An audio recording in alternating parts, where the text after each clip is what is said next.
भाभी, मैं बाजार से परचून ले आया हूँ। अब मुझे एक गिलास पानी दे दो। प्यास के मारे गला सूख रहा है। देवर जी, आप ये सामान यहीं रख दो। मैं आपके लिए अभी पानी लेकर आती हूँ। और हाँ, आज जंगल से बकरियां चराकर आते समय जंगल से कुछ लकड़ियां भी लेते आना, क्योंकि कल खाना बनाने के लिए घर में अब लकड़ियां नहीं बची हैं। हाँ हाँ भाभी, हम शाम को आज लकड़ियां ले आएंगे और तब तक तुम मेरे लिए मीठी मीठी खीर बनाकर रखना। आज तो मैं ढेर सारी मीठी खीर खाऊंगा। तभी वहां कृष्णा का बड़ा भाई श्याम भी आ जाता है।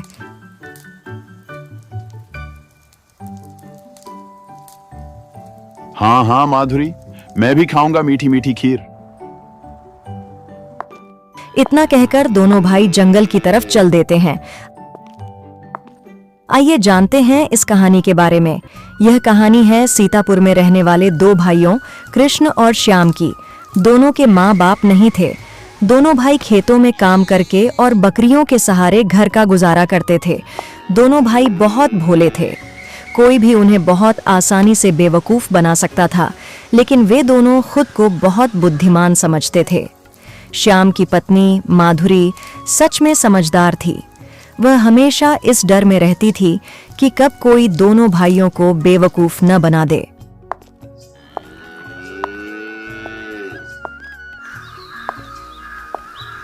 अरे भैया, कल मैंने कुछ लोगों को गांव में बातें करते हुए सुना था कि हमें अपने जीवन में कुछ ऐसा करना चाहिए जिससे हम अपना जीवन यापन अच्छे से कर सके और हमारे पास भी पैसे आते रहे, ताकि हम भी आने वाले समय में किसी भी तरह की दिक्कतों का सामना ना कर सके। हाँ कृष्णा, ये तो सही बात है। हमें भी ऐसा ही कुछ करना चाहिए कि हम अपना जीवन यापन अच्छी तरह से कर सकें और हमारे पास भी पैसे की कोई परेशानी ना आए। पर भैया, हम ऐसा क्या करेंगे? ये तो मुझे भी समझ नहीं आ रहा कि हम क्या करें। दोनों भाई जंगल की तरफ जा ही रहे होते हैं कि तभी भैया, मुझे जोरों की भूख लगी है। चलो कुछ खा लेते हैं, तब सोचेंगे कि क्या करना है। हाँ कृष्णा, चलो कुछ खा लेते हैं। मुझे भी जोरों की भूख लगी है। उसके बाद सोचते हैं कि क्या करना है। अब दोनों भाई खाने की तलाश में जंगल में कुछ और आगे निकल जाते हैं कि तभी उन दोनों को एक आम का पेड़ दिखाई देता है। अरे भैया, वो देखो कितने सारे आम लगे हुए हैं पेड़ में। चलो हम आम तोड़कर खाते हैं। हाँ कृष्णा, चलो कृष्णा, क्यों ना हम कोई ऐसा पेड़ लगाए जिसमें बहुत सारे फल आए। फिर हम उन फलों को बाजार में बेचकर ढेर सारे पैसे कमाएंगे। हाँ भैया, ये तो बहुत अच्छा विचार है। हाँ कृष्णा, हम एक अमरूद का पेड़ लगाएंगे और उसमें जो भी अमरूद आएंगे हम उन्हें बाजार में बेच देंगे और फिर हमारे पास भी बहुत सारे पैसे हो जाएंगे। हाँ भैया, और हम दोनों वह पैसे आधे आधे बांट लेंगे। नहीं नहीं, आधे आधे पैसे क्यों लेंगे? मैं बड़ा हूं और तुमसे ज्यादा समझदार हूं, तो ज्यादा पैसे मैं ही लूंगा ना। नहीं भैया, मैं भी बहुत समझदार हूं और मुझे भी आधे पैसे ही चाहिए उन फलों में से। नहीं कृष्णा, मैं तुमसे अधिक बुद्धिमान हूं, इसलिए मैं ज्यादा पैसे लूंगा। दोनों भाई आपस में एक दूसरे से बहस करने लगते हैं कि तभी वहां एक आदमी आता है।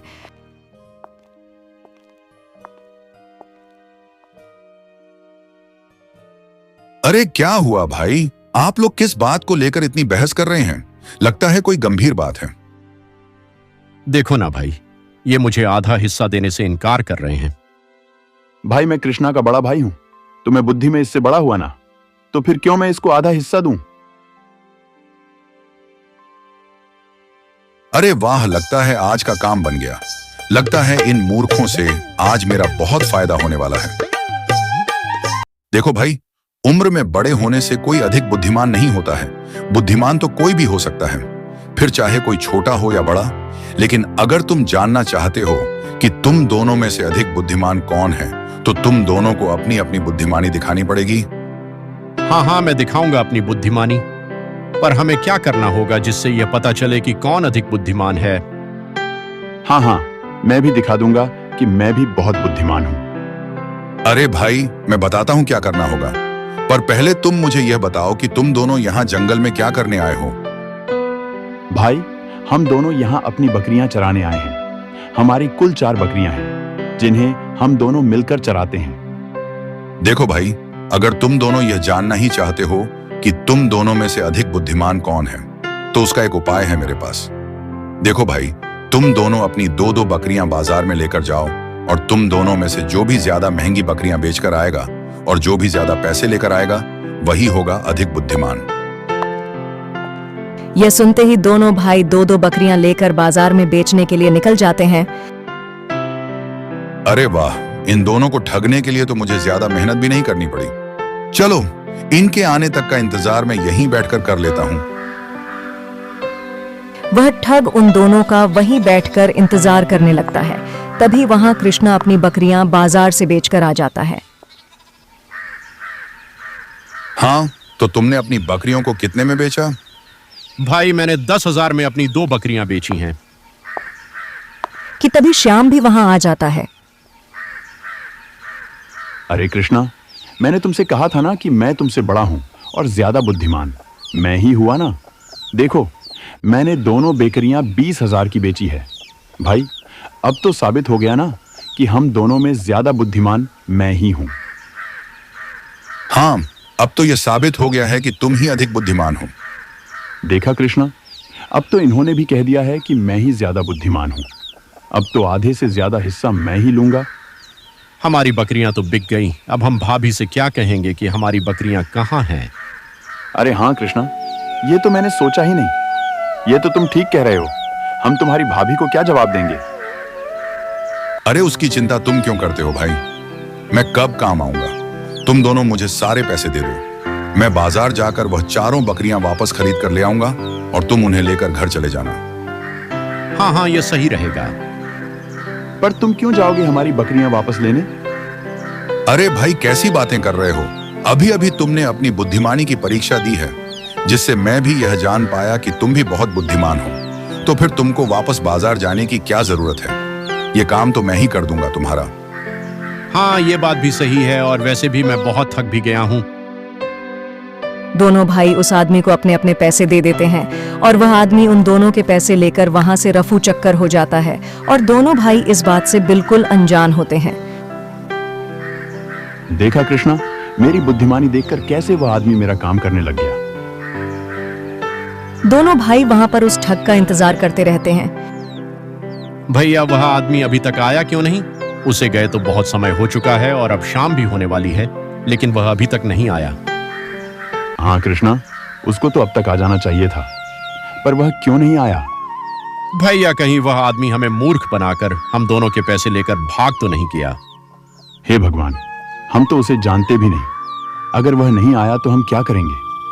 श्याम और कृष्णा दोनों भाई बहुत निराश हो जाते हैं और रात भी होने लगती है। इसलिए वह दोनों अपने घर आ जाते हैं और सारी बात वह माधुरी को बता देते हैं। ये क्या कर दिया आप दोनों ने?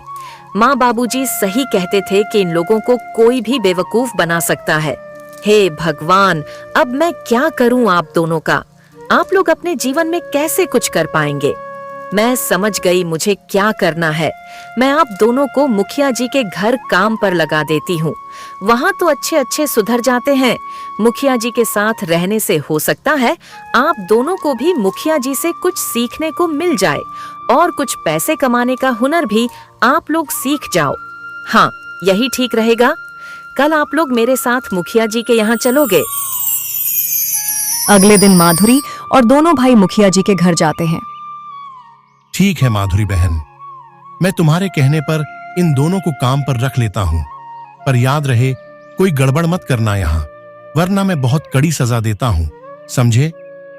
जी मुखिया जी, हम कोई गड़बड़ नहीं करेंगे।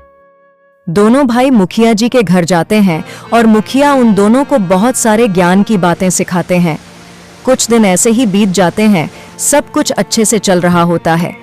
एक दिन मुखिया दोनों भाइयों को अपने पास बुलाता है और उनसे कहता है, सुनो, तुम दोनों को यह घड़े पास के गांव में लेकर जाना है। वहां के जमींदार को यह घड़े दे देना और वह तुम्हें जो भी पर्ची दे वह मुझे लाकर देना, और याद रहे इन घड़ों को कहीं भी अकेला मत छोड़ना। जी मुखिया जी, अभी हमें आज्ञा दीजिए। दोनों भाई एक एक घड़ा लेकर दूसरे गांव की ओर निकल जाते हैं।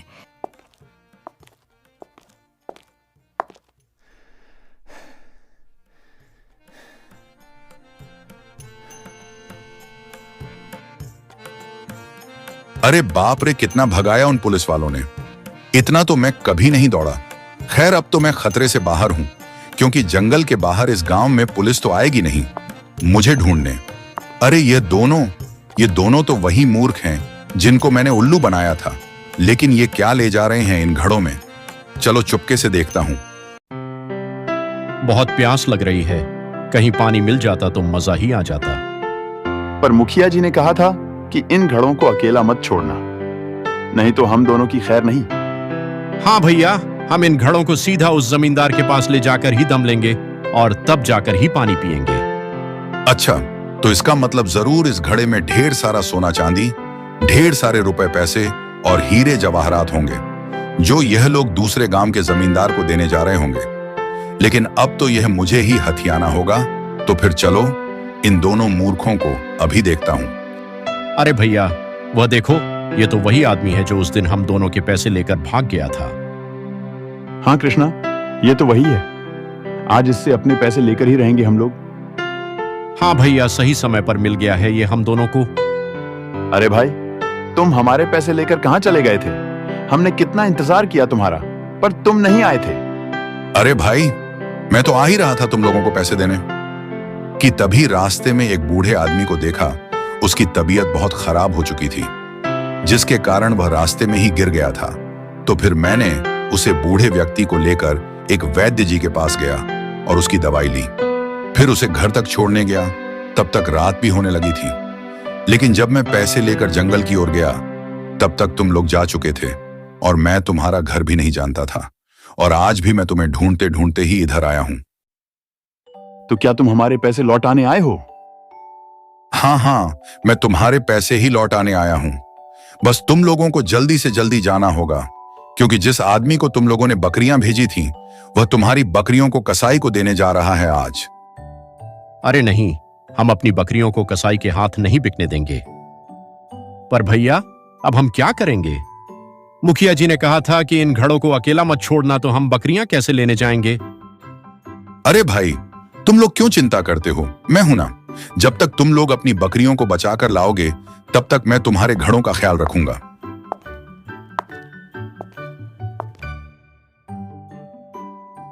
अरे वाह, ये दोनों तो तुरंत ही चले गए और मेरा काम भी बन गया। दोनों तो सच में मूर्ख ही हैं। अब जल्दी से ये सारा माल लेकर निकल लेता हूं, इससे पहले कि वह दोनों मूर्ख वापस आए। अरे नालायक, तुम दोनों से वह घड़े नहीं संभाले गए। किसी काम के लायक नहीं हो। तुम दोनों निकल जाओ यहां से और दोबारा कभी भी मत आना यहां। भैया, अब हम कहां जाएंगे? मुखिया जी ने तो हमें काम से निकाल दिया है। अब हम क्या करेंगे? कृष्णा, अब हम उस ठग को ढूंढेंगे और उससे हम सारा हिसाब करेंगे। अब वह दोनों भाई उसी ठग को ढूंढने के लिए निकल जाते हैं।